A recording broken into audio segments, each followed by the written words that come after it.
How's it going? Thad Brown here with you. This is the Endgame. You're watching Rochester First on a Thursday, December the 18th. We are 1 week exactly away now from Christmas Day. I'm going to finish up my shopping tomorrow. Good luck to all you navigating the malls and Amazon and wherever else you're going to locate all your fine Christmas thoughts for this season. Enjoying the season for sure. And I'll tell you what, it has been a heck of a good weather day out today in Rochester, New York. I'm sure by the time you are watching this, the good part of the day will be over. But this afternoon, it was superb. Felt like it was 55 degrees, a little breeze, but it was warm. I know this is Christmas season and white Christmas and snow and all that. I hate it. I could pretty much do without the cold and snow except for like Christmas Eve and Christmas Day, and that's it. So this last 3 or 4 weeks or so has been not my favorite December/November in a while. Today was awesome. Today was super.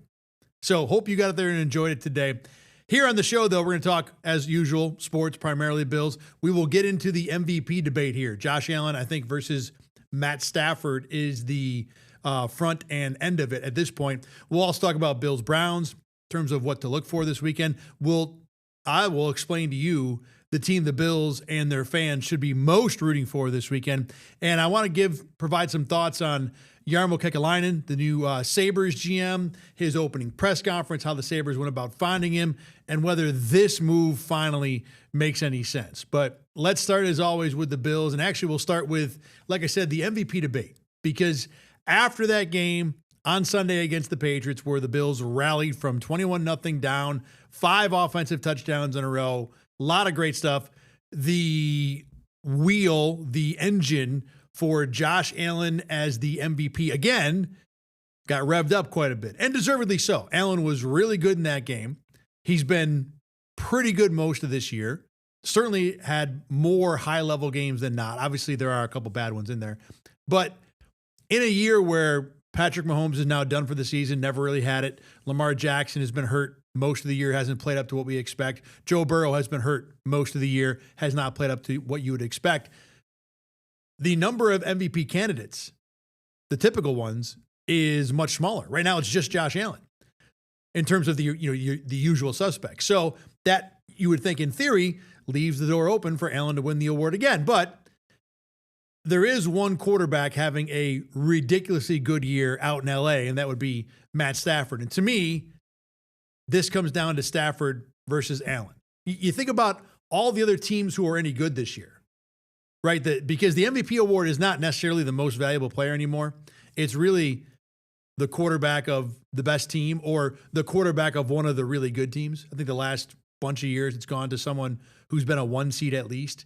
So you can't be the MVP if your team is 5-12. I don't care what your numbers are. It's going to be one of the good teams, and you can't be the MVP if you're not a quarterback. So really, the list of guys who even potentially could win the dang thing is like 8 to 10 at the most. And even that feels optimistic. But when you start bouncing around to all the different good teams, very few of them are driven by their quarterbacks. Most of them have something else that is the primary reason, at least what people think, the primary reason why they're good. I mean, think about this. Seattle, they're mostly a defensive Jackson Smith and Jigba team. No one's really looking at Sam Darnold.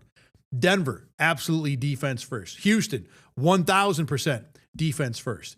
Jacksonville, I really don't know, but it's not really Trevor Lawrence. He's in the mix there somewhere, and he's having a better year.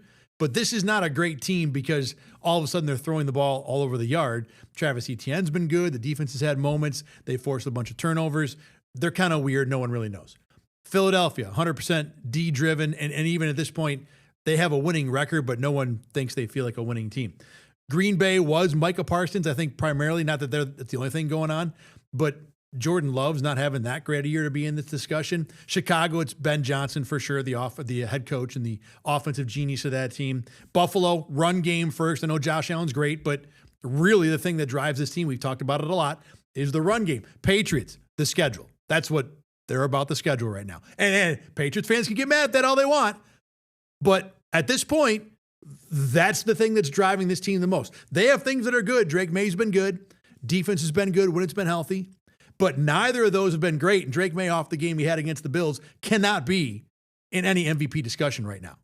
You can't play that second half where you missed a number of throws where there were all kinds of reasons or all kinds of opportunities for you to make a difference in that game and not do it and be a part of the MVP discussion. That's not how this is going to roll. So Drake May is out too. So when you think about teams that are good, that are Super Bowl contenders, that are being driven by their quarterback, it's really just the Rams and Matt Stafford. That is the only one to where, and really even, and to be fair, it's not even just Stafford. It's in large part the receivers, but as good as the receivers are, Stafford's going to get a giant chunk of the credit for that too. Like I said, the only one of these really good teams where the passing game is the driver is Stafford. And then Allen, obviously being just ridiculously talented, doing 1,000 great things all the time, he's going to have his name in that discussion for MVP. So to me, it comes down to Allen and Stafford. Here's the thing. Really, for me, this is Stafford's award right now. Here's the thing. Without diving into each individual stat, okay? Stafford has the better passing numbers noticeably, primarily touchdowns, interceptions. It's not even close right now. Let me see. Because Allen has 10 picks, Stafford has 5. Let me call up the actual numbers here. I should have this ready to go, but we can figure this out right now.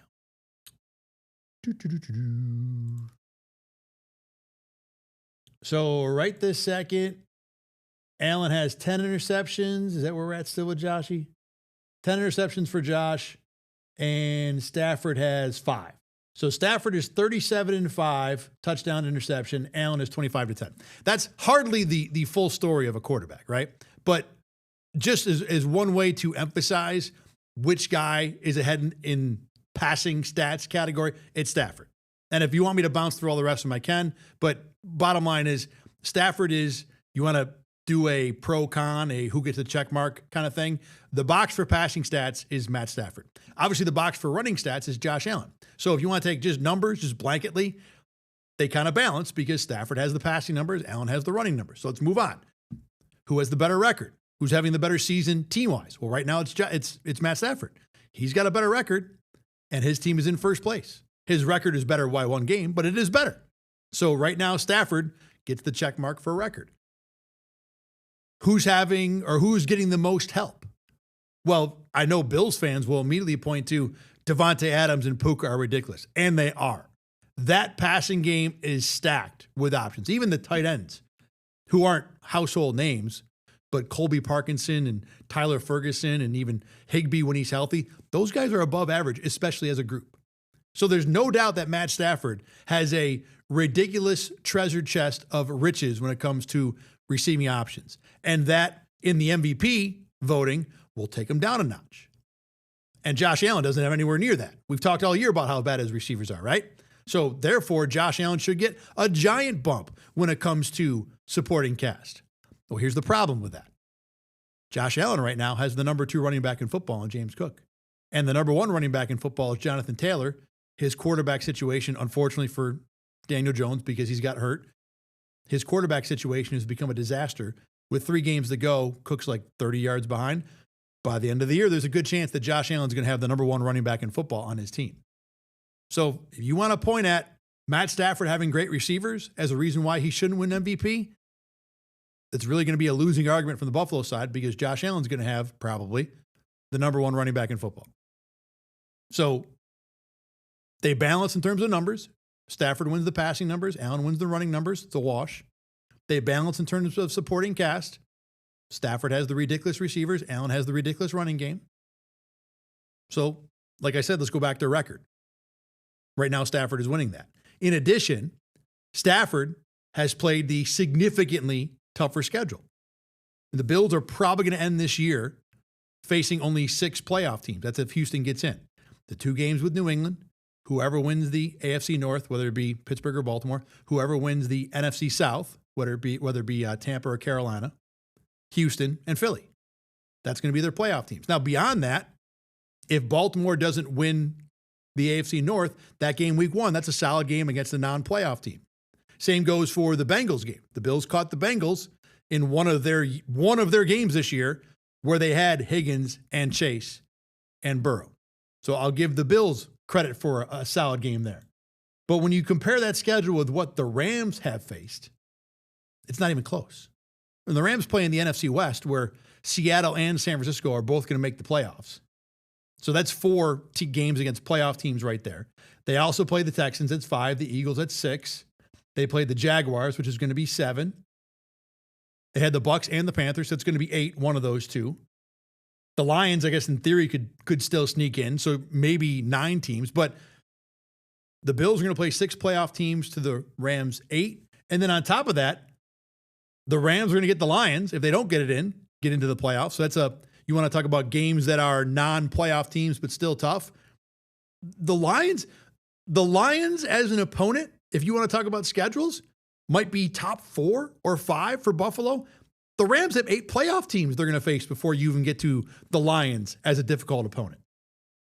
And then on top of that, the Rams will have played either Carolina or Tampa, who's not going to make the playoffs. Yeah, the Bills, if Carolina wins that division, yes, that will be a playoff team the Bills have played, but that was when it was Andy Dalton. So it's not even the real Panthers, for whatever that's worth. I don't think the Panthers are much of anything, but clearly they are much better with Bryce Young. So the schedule is not comparable.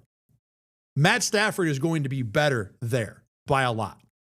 So if the stats in general balance out, which right now they do, if the supporting cast in general balance out, which they almost certainly will, then I think all you're left with in terms of MVP voting is who's had the better season.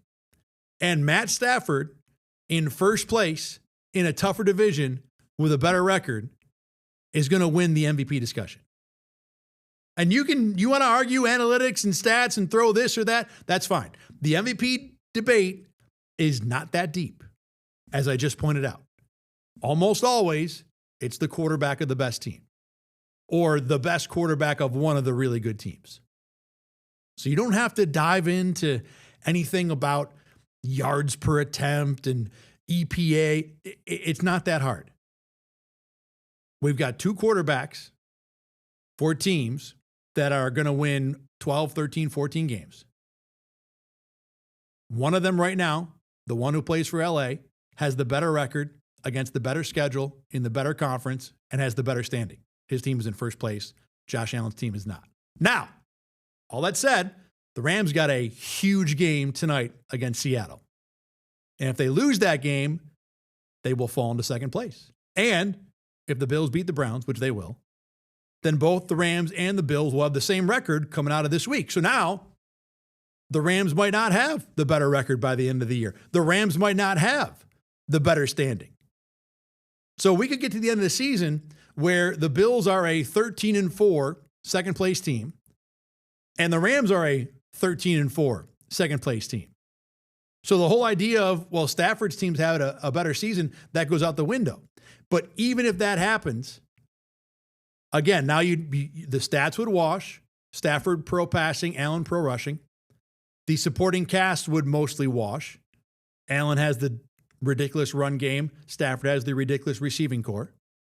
The season result would wash. They're both great record, but second place teams. But again, Stafford's doing it in an NFC West with 2 other playoff teams that, unlike the Patriots, are not built solely on a soft schedule, or at least that won't be the view of it. And then even if you just go look at the teams that the Rams have played versus the teams the Bills have played, the Rams have played harder teams, harder defenses. That doesn't mean Allen can't win the thing. Remember, Allen can still, in theory, end up a first-place team. And Allen doesn't even necessarily have to do that. Let's say down the stretch, because as I said, the touchdown-interception ratio, at least the interception part of it, is just 5-10.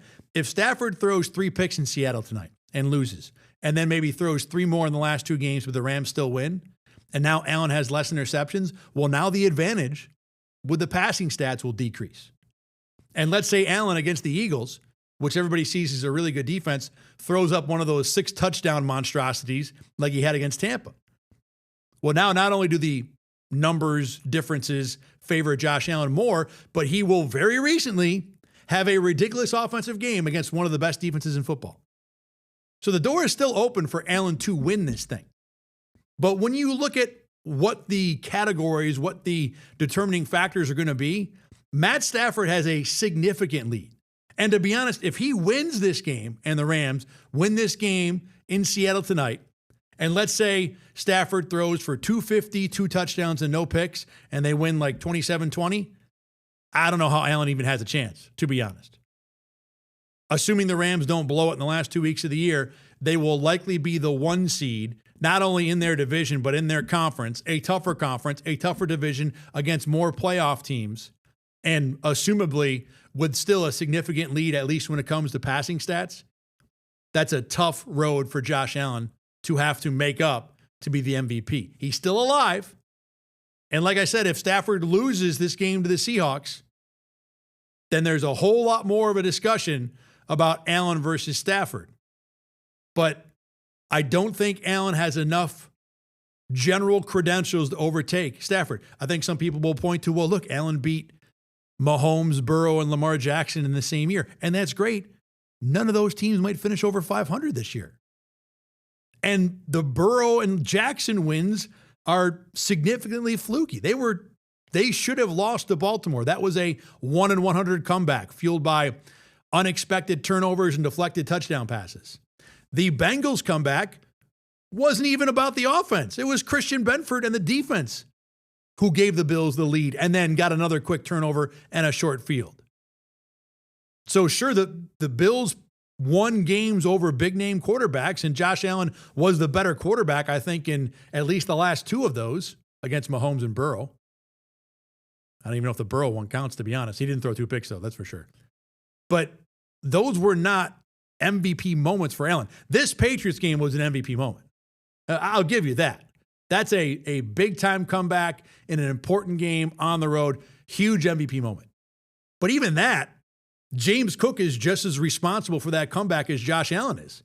The Bills' run game was really good in the second half of that game. And give Joe Brady credit for not going away from it, even though the Bills were down 10 and 17 points at times in that second half. So, yeah, Allen was fantastic. But it wasn't like he put the team on his back and they threw the ball 50 times and he had 400 yards. They were still running the ball. They ran the ball more times in that game than they threw it. A game that they were down 2 scores for about 35 minutes of it. So there isn't that elite Josh Allen moment that says, well, the numbers aren't good, but wow, Josh played great in that big game. And the other part of this too is the Houston game and the Miami game and the Atlanta game, they all still exist this year. Those games happened. Matt Stafford doesn't have anything like that. Yeah, he threw 3 picks against Carolina. They lost that game by 3 and scored 28. Josh didn't even get past 2 touchdowns in any of those 3 losses. So there's not enough on the Josh Allen resume this year for me to reasonably think he can come back and take that away. It's not impossible. But sitting here right now, Matt Stafford has a significant MVP lead, and it will take a number of things to go Josh Allen's way, starting with a loss in this Rams-Seahawks game for LA tonight to get it going. If you're a Bills fan, by the way, I don't know if you really want to care about MVP voting to root for Seattle, but I think that would be a part of it. The other thing I think that Bills fans should be rooting for this week is the Jacksonville Jaguars.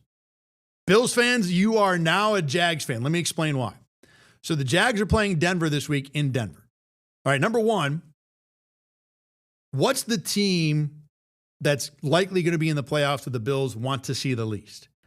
I think it would be that Houston Texans team. The PTSD would be very recent and very strong from what happened against that ridiculous Texans defense just a few weeks ago on a Thursday night. So the Bills do not want to see Houston. They especially do not want to have to go back to Houston and see the Texans in their home building. Well, the Jags right now have a 1-game lead in the division in the AFC South. This Denver game they're playing this week, it's the last hard game they have this year. After this, they play Indy and Tennessee. And look, the Colts might still be a little frisky. They certainly gave Seattle all they could handle last weekend up in Washington. But I would think Jacksonville would handle both Indy and Tennessee down the stretch. So if the Jags win this game against Denver, then they will, and they do right now, they will control their own destiny to win the AFC South. 2 wins will do it. So if they beat the Broncos, then the Jags are just wins over the Colts and the Titans away from winning the division, which means the Texans can't win the division, which means that barring some ridiculous change of total record, the Bills are 2 games up on number 1, 10-4 to 9-5. So 1 game. All right. So barring the Bills, I guess the Bills could drop a game to Philadelphia and then Houston could run the table and Buffalo would finish behind them in seeding.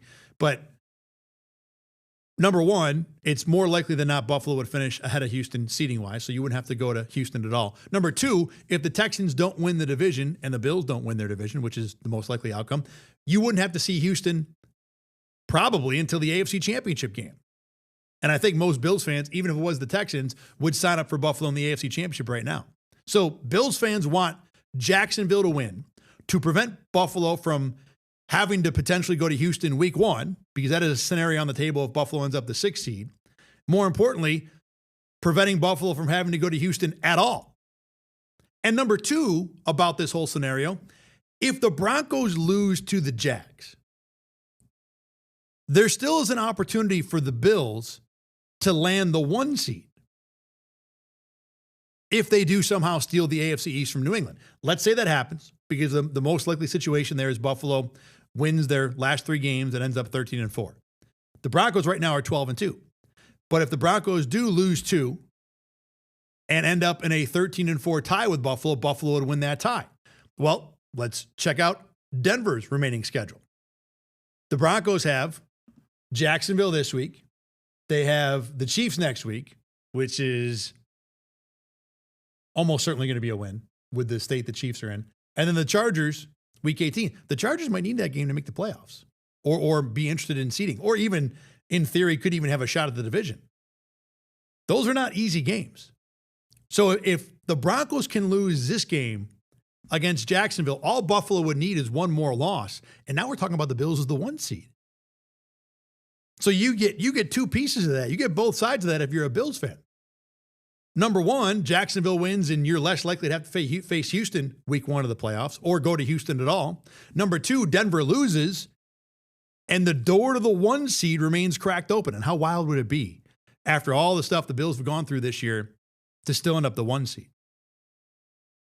Now, I'm still going to pick Denver this week. I like Denver's, of all the things going into that game, Denver's defense is the thing I trust the most.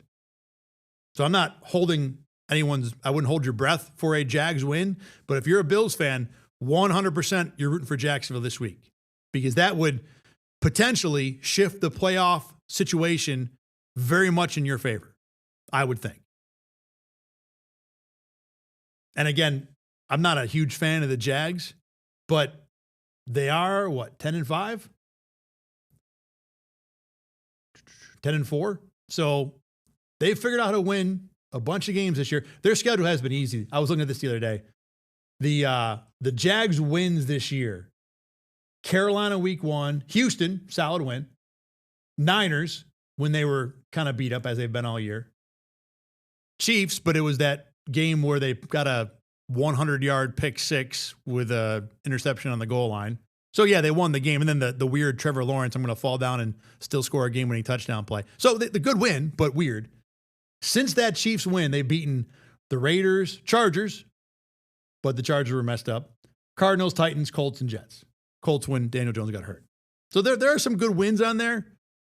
I still look at them with very much a jaundiced eye, but it's not impossible the Jaguars should go into Denver and win this game on Sunday. As for Sunday, so the Bills take on the Browns. Let's talk about this for a minute. Last few weeks we've been doing detailed breakdowns of who the Bills played, because the game was interesting, if not very much up in the air, like when they played teams like the Patriots last week, to where going through both sides of the ball, every angle of the game is very interesting. Obviously, this game against the Browns is not that. But there are things the Bills need to certainly watch out for. And, obviously, number 1 is that Myles Garrett guy, who's pretty good. He needs 1.5 sacks, that I'm sure you've heard by now, to break the all-time sack record. The thing with the Browns defense is that, yes, Myles Garrett is really good. And frankly, he's probably going to get at least one sack in this game because he's had at least one sack every game since week 6. What the Bills need to do in this game is just stay out of situations where Garrett can do his thing. Stay out of 3rd and Garrett, okay? Anything else will probably work out fine for the Bills. And running the ball should be where they will have plenty of success. The Browns defense in general is really, really good. All their numbers are top of the league. They're elite run defense, pass defense, per play, total, whatever you want to do. They're top 3 or 4 or 5 and everything. But the run defense has taken a nosedive since the midway part of the season. First 7 games of the year for the Browns run defense, they allowed 82 yards per game on the ground. The last 7, that number has gone up to 152 yards a game. Their average yardage per game allowed on the ground has nearly doubled from the first half of the season to the second half of the season. So you want to prevent Myles Garrett from causing your team a problem? Just run the dang ball. James Cook should have so much to eat, it'll feel like he's had 3 Thanksgiving dinners. It should not be any problem for Buffalo to operate on the ground with what the Browns have shown the last 7 weeks or so. So that to me is job number 1. Just run the ball and prevent Garrett from being able to have as many opportunities. Again, he's going to do his thing. The Bills should just get comfortable with the idea that there's going to be at least one point in this game where Myles Garrett brings Josh Allen to the ground while Josh Allen has the ball. It's just going to happen. It's okay. Myles Garrett does it to everybody. Doesn't matter. Athlete, star, non-star, statue quarterback. He's going to get there. If the Bills can reduce the number of opportunities he has, that to me is a win. On the flip side, the Browns offense is so bad. Even with Shedeur Sanders, everything they do is bottom of the league. They're worst in EPA per play, worst in EPA per pass, second worst in EPA per run. They just don't do anything well on offense. Now, I will say, watching Shedeur Sanders, he does manage the pocket okay. He's not a guy that looks like he's panicky under pressure, almost to a fault, to be honest. I would want a little more urgency in some situations. He doesn't have a bad arm. He will stick a few balls in spots that are tight, that are difficult to hit. He had a throw against the Bears last week. You might have seen this, where they were down 21-3. It was about a 20, 25-yard throw, basically a back shoulder to Jerry Jeudy. He hits Jerry Jeudy in the numbers. And the throw is so good and the catch is so bad, that the ball bounces off Judy's chest and lands in the breadbasket of the defensive back and turns into an interception. It was a ridiculous throw. It should not, in any circumstance, have ended up in an interception. But these are the Cleveland Browns, who always find ways to do stupid things, and this was another example of it. Doesn't mean that Sanders is any good. He's certainly a young guy that's learning, and there's going to be a number of times where I'm sure he drops back and just looks at the Bills' defense and has no idea what to do, and it ends up an incompletion or a sack. That'll probably happen. But he's not terrible. And there's some confidence with moving around in the pocket. He will scramble occasionally. He's not ridiculously athletic. There will be some good throws. But the rest of this offense is just, especially the pass, well, I shouldn't say, the pass catchers have one guy that you worry about in Harold Fannin, and Quinshawn Judkins is a nice running back. Let me talk about Fannin first. Fannin came into the league as a guy who people thought could be an elite option. He has the athleticism for it, and he's had a bunch of good games lately. But the Bills are the best team in the NFL by far against tight ends. So, yeah, Harold Fannin, I think, on a regular day against an average team would be something you might talk about when you want to break down or analyze the Browns. Not with the Bills. The Bills will take care of Harold Fannin. There's no reason to worry about any tight ends against Buffalo this year. They have one after another essentially shut them down. Not 100% of the time, but Harold Fannin is not changing this game against Buffalo. Judkins could, obviously, because the Bills' run defense remains bottom of the league. But even Judkins, as good as he's been, the last 2 weeks has not even gotten to 30 yards rushing. And the last 2 weeks, the Browns have played the Bears and the Titans. neither one of those teams are any good defensively. So while the Bills have a habit of potentially making any run game look good, I don't expect Judkins and the Browns to be one of those, especially when they really can't get much going against anybody, even with a running back that just about everybody thinks is talented. So the concern about the Bills not being ready for this game or having a bad week or whatever is totally mitigated by the fact the offense in Cleveland just can't do anything. The two warnings I'll have for this game in terms of the Bills' point of view. Number one, I do think this game is somewhat ripe for a letdown just because of how big the game last week was, how it turned out with the Bills rallying late and then losing the lead and then getting it back again, the emotion with which I'm sure they had coming back, the proving that we're still kings of the division, even if the Patriots might end up with the crown, all that stuff. Plus, you're going back on the road, not only for the second week in a row, but this is the fourth road game for the Bills in 5 weeks.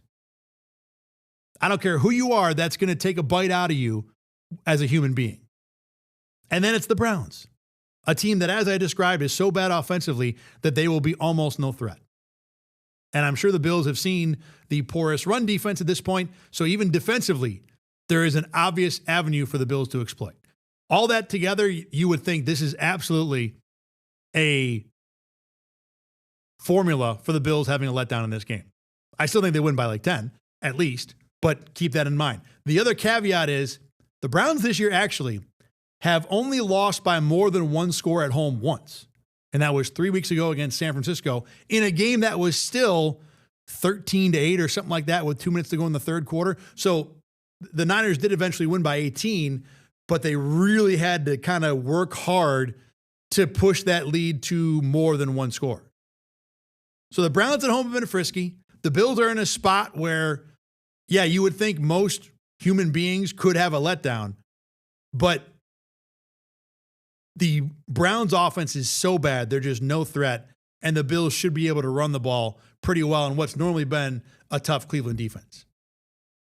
But I do think Myles Garrett's got a good shot to get the record. We'll see. I wouldn't bet on it. I would bet on Garrett getting one sack and that's it. Simply because he might only have 12 to 15 real pass rushing opportunities in this game. Even when the Bills are going to throw it, it might be 3rd and 2, 3rd and 5. It's not going to be a lot of 3rd and 10 straight drop back where Garrett can just pin the ears back and chase. He's still talented enough to get there anyway. That's why I think he'll get one, but I think that'll probably be it. All right, let's take a break here. When we come back, we got more Bill stuff I want to talk about. David Edwards, offensive lineman. This is a conversation that doesn't get had enough. I know it's guards, so guards are hardly super fun discussion points, but I want to discuss him in a minute. And I got thoughts on new Sabres general manager, Jarmo Kekalainen. His last name is super fun to say. I don't know if he's the right choice for this job. There's a lot about this decision that lacks any sort of juice, but there are things I like too. So we'll talk about that after a break. My name is Thad Brown. This is Rochester First. The cool kids, they all call it Rock One. You're watching the Endgame, and we're back after this.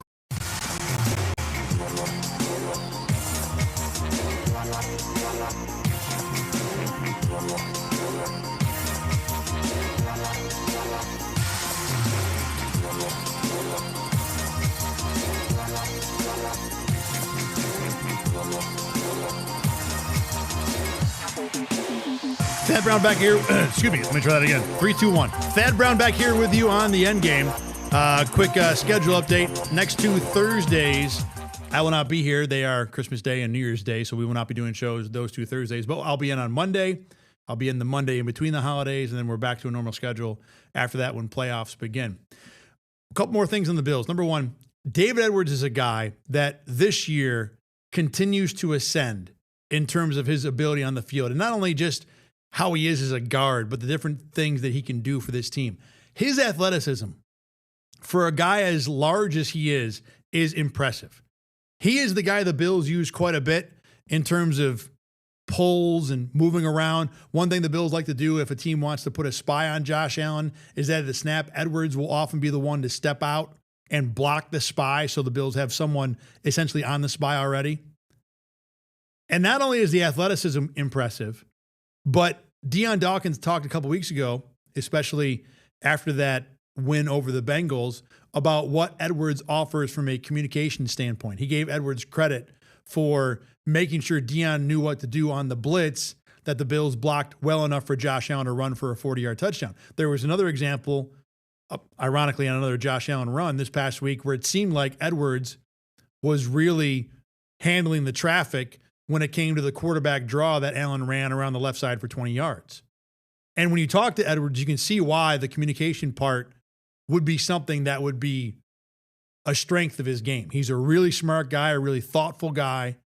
And at the end of this year, of course, he is someone that has his contract up. He and Connor McGovern both will need new deals after this year. So I remember the conversation in training camp was, well, which guy do you bring back? And the easy answer is you bring back the center. The center is usually more important. And it doesn't mean that Connor McGovern is not more important or he's not very good. But what David Edwards has done this year to me makes me think that he's the guy I would want back of the two. And that is in no way a knock on McGovern, who has been really solid this year as a center. But of the two, Edwards is having the better season in a number of ways. Edwards shows a different variety of skill set. I think Edwards is just a better athlete than McGovern. And again, no knock on McGovern, who's been good. Edwards has been better, in my opinion. Plus, we've seen the constant communication, maybe not constant, but we've seen a number of examples lately of communication being a plus for Edwards in his game. Now, I really think that Brandon Beane, as he is apt to do, will find a way to bring this entire offensive line back, because I think these guys will probably be okay with playing for whatever number the Bills can afford. They like playing with each other. They like playing for Aaron Kromer as a position coach. And as any football player at a high level will tell you, the position coach is the guy you kind of live with. Yeah, the head coach and the coordinator are there and they're your bosses, but the head coach is the CEO, the coordinator is like the regional president. You don't see those guys at all. The position coach is your manager down the hall. And as much as the Bills, to a man, love playing for Aaron Kromer, I think all those offensive linemen would take a little bit less than market deals to stay on this team. So while, yeah, there might be a debate because the Bills are always right up at the edge of the cap and have issues with cap space, et cetera, I think both McGovern and David Edwards will probably work with Brandon Beane enough to keep those guys in-house after this year. Osiris Torrance, by the way, too, is going to need an extension, I think, next year. So the contract issues of the offensive line are significant. But especially with McGovern and Edwards, Torrance is the guy that a little tougher to read. I think he'd probably feel the same way, but I'm just not as sure about it. I'm pretty sure that McGovern and Edwards, assuming that the deals are somewhat fair and commensurate with what those guys deserve, I think they'd both stay, and I think there should be a way for the Bills to keep them. That said, if there is a debate, to me, it's David Edwards over Connor McGovern. On the defensive side of the ball, in terms of guys who have had better than expected seasons, I think Trey White is falling into that category. Clearly, the first part of this year were not up to the standard the Bills want, or nor probably Trey White wanted, but he was pretty good against the Patriots, had an interception late. It was essentially an arm punt, but still a good play by White. And really that whole defensive backfield, even Max Hairston, who I didn't think had a good overall game for a number of reasons, but he had moments, multiple moments in the second half of that game where it seemed like the Patriots were targeting him and he came up with a big play. So Hairston, at least in this game, overperformed. I think White for a few weeks now has been better than he was the first part of the season. Trey White's not going to be an all-pro, but the Bills don't need him to be that. They need him to be a number 2 corner. And he has been a pretty decent version of that the second half of the season. So when you add all it all up about what the Bills have there in that secondary, it has become a pretty formidable group. Obviously, Christian Benford didn't play last week. He was limited in practice today. He was seen at practice. But when you add in all the pieces, Benford becoming a pretty top of the hill number 1 corner, Cole Bishop ascending into a reasonably good safety. He's been kind of quiet the last few weeks, but he's pretty solid. Taron Johnson, who I don't think he's played at his best this year, but is still a plus nickel corner. Plus what Trey White and Max Hairston have done when they've been called upon. This is a pretty good group. This is a group that I think against not great competition is going to win. I remember against the Chiefs, they won a lot of one-on-one battles. They did real well against this Patriots receiving core last weekend. And the Patriots are not great on paper, but they've been pretty good all year. Drake May has been finding ways for Keyshawn Boutte and Mac Hollins and all those guys to produce, but not against the Bills. The Bills were the first team all year that May didn't throw for 200 yards.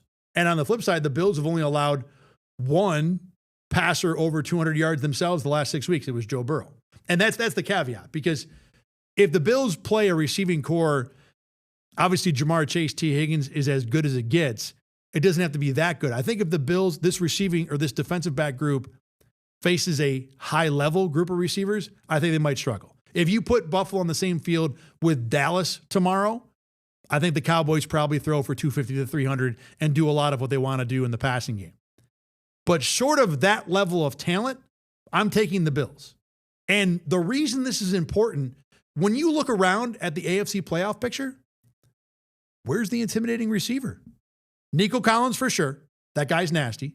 I think Cortland Sutton, you could put in the discussion of being a threat. Maybe Brian Thomas Jr. in Jacksonville.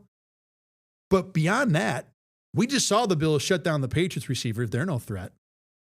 No one else in Houston or Jacksonville after the top guy is something that you're going to worry about. The Ravens don't really have anyone. Buffalo shut down DK Metcalf in Pittsburgh a couple weeks ago. Chargers would be interesting. Their receiving core has been weird. As a whole, Keenan Allen and Ladd McConkey and Quentin Johnson or Rondé Gatson, their tight end, they're ridiculously talented, but they're not anywhere near consistent because I think in large part the Chargers have injury issues, not only at offensive line, but with their quarterback. So maybe the Chargers are one team to worry about, but the Chargers are down to the bottom of the wild card, the seeding chart with the Bills. You wouldn't see that team until the AFC Championship anyway, most likely. So if it's going to be Buffalo against DK Metcalf or Nico Collins and a bunch of rookies or Cortland Sutton and the Troy Franklins of the world, I feel pretty good about this Bills secondary being able to hold their own. The Bills defense is not going to dominate anyone. Buffalo's not going to win any playoff games this year 17-10. They're going to have to win them 30-24. But can this defense hold teams to 20-24? I think they can, especially when the receiving core is not incredible. Now, when the Bills get to the Super Bowl, if that happens, if it's going to be A.J. Brown and Devonta Smith, or if it's going to be Devontae Adams and Puka Nacua, whole different discussion. But when it comes to the AFC, I feel pretty good about where this Bills secondary is at. I know a lot of Sabres fans feel pretty good about where they're at now that they have a new general manager. And look, number one, before we talk about Jarmo Kekalainen, Kevin Adams had to go. There's no debate there. You really look at it now, almost why the Sabres bothered to start the season with him. It seems almost like Kekalainen was brought in as the GM in waiting. Hey, we're going to give this a couple months and see how it goes. And if anything changes, maybe we'll just go with what we got. But otherwise, you're going to be the guy, which is a weird way to go about this. I think that's the number one reaction I have to Jarmo. Was his hire in May as special advisor with the implication that, hey, you're going to be the guy if we have a problem? I don't know if there's anything wrong with it, but if you want a new GM, go hire a new GM. And if you don't want a new GM, why are you bringing in a guy to be the next guy? Because this is not an interim situation. The Sabres seem to be just promoting Jarmo straight from special advisor to GM. Doesn't mean it can't work or it's wrong. It just, it feels unusual that they essentially conducted a GM search before they had a GM opening.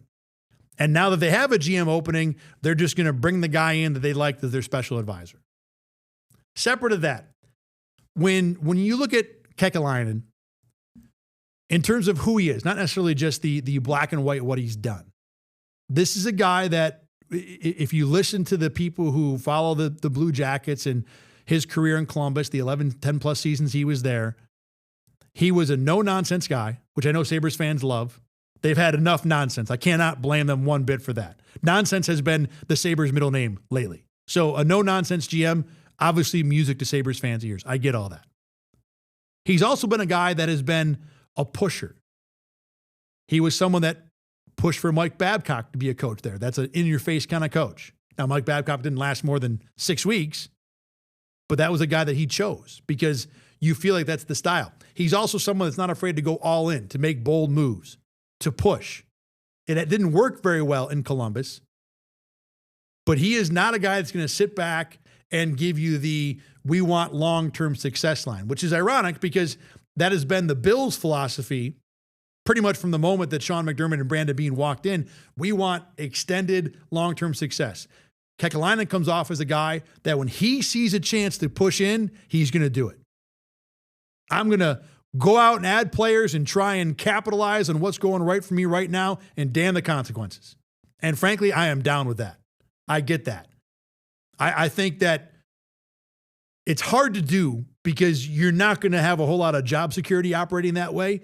But if you really want to be successful in pro sports in terms of winning championships and accomplishing things, you got to be able to take the big swing. And Kekalainen's career in Columbus was about that. It didn't work out for him for any number of reasons, injuries. COVID was right in the middle of where he really attempted to make that team a big-time winner. And obviously it's Columbus, so the smaller market, you're going to deal with some of the issues that Buffalo deals with in terms of being competitive for players. So that's the part of Kekalainen that I get behind, that I like. That he is not going to be afraid to throw down and make it happen right this second. And for a Sabres team that has been languishing in the desert of a 14-season playoff drought, I think that makes a lot of sense. Yes, the idea is to win a championship. And you're not going to go from where the Sabres have been to a championship in a season or even probably two. But getting to the playoffs and getting rid of that monkey on your back, to me, is worth pushing in if you think you have an opportunity this year. And the division the Sabres are in is bad enough so far that it might take one or two reasonable trades to make them playoff competitive. And I think there's, again, justification if you're Jarmo to do that right now. Here's the flip side of the Kekalainen argument. He had 10-plus seasons in Columbus, made the playoffs 5 times. Now remember, this is a league where more than 50% of the teams make the playoffs. So if you're 5 of 10 and you can really make it 5 of 11 because he got fired midway through his 11th season, Columbus did not make the playoffs that year either, you're not doing a good job. Less than 50% playoff qualification in the NHL is not reason for celebration, or in this case, a giant line on the resume to justify a hire. And then on top of that, his teams have only won 1 playoff round. So this is not someone that you walk in and say, look at what he's done. He's a guy that can win championships, that can build elite rosters. He hasn't done that before. And he did address the question about long-term success versus short-term success. And as you might imagine, he had the goal he has is not just to make the playoffs right now. But the way he explained it is another thing that kind of really got me rolling my eyes about this hire. We got to play free. We got to play without fear of failure. I apply that to myself in work too. Whatever it takes to make our team better, we're going to do. We're not going to be afraid of making a mistake. And from my time with the Blue Jackets, I can tell you one thing, that it's great to make the playoffs, but we're not just here to make the playoffs. We're here to try to build a championship team. You make the playoffs, you're happy for 8 to 14 days if you lose in the first round. If you win the first round like we did there once, then you're happy for 14 to 20 to 28 days, and then you're miserable. And I think that even if you get to the final but lose, that would be the most disappointing thing ever, for me at least personally. So like I said, this is a guy that doesn't have, he talked there about his experience, right? About what it's like when you make the playoffs and lose in round 1, and what it's like when you make the playoffs and lose in round 2. And I think he's right. I think having that as your goal long-term is not enough, because yeah, it'll feel good to make the playoffs, and getting the monkey on the back is important, but big picture, it's only going to make Sabres fans feel happy for a little while. The thing that got me, though, is that the goal of hiring this guy, yes, it's first to end the playoff drought, but at some point, the idea is to go to a Stanley Cup final and win a cup, right? Well, right there, he told you, yeah, it's not fun when you go to the playoffs and lose in round one. It's only fun for about 2 weeks. And when that one time that my team got to round two, yeah, that was only fun for 3 weeks. And then he doesn't even know what it would be like to get to a final. He kind of says, it seems like it would be something that would really be bad. I wouldn't like it if I ever got to a final. He doesn't even know. He's not even aware of what it feels like to get to a final. Yarmo says it sounds like it's cool. It's like you're hanging out with your buddies. That probably would be awesome, wouldn't it? That's the guy the Sabres have just hired. This is their new GM. He imagines it might be cool if you ever got to a final, but he doesn't know. And this to me is why it's hard for me to get away from the idea that this is just the Sabres spinning the wheels again. Over and over and over, the same thing with what they're trying to do long term. That this feels more like a convenient hire as the guy who was in the house, as opposed to someone who can really alter things in Buffalo. I could be wrong. Look, one thing I believe about teams that have long situations without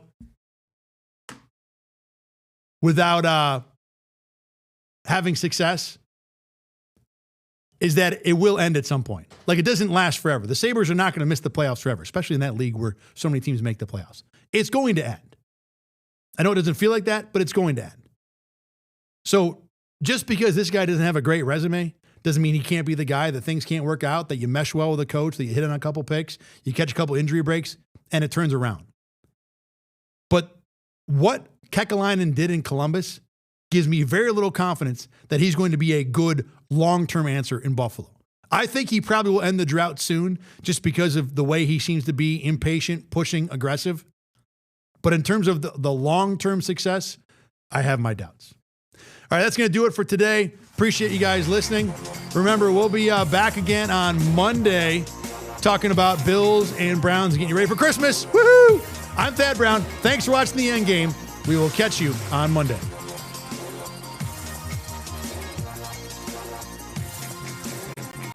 Get the Rochester First streaming app today for everything you love from News 8 On Demand, plus exclusive shows you won't see anywhere else. Search ROC and download for free on Roku, Amazon Fire, and Apple TV.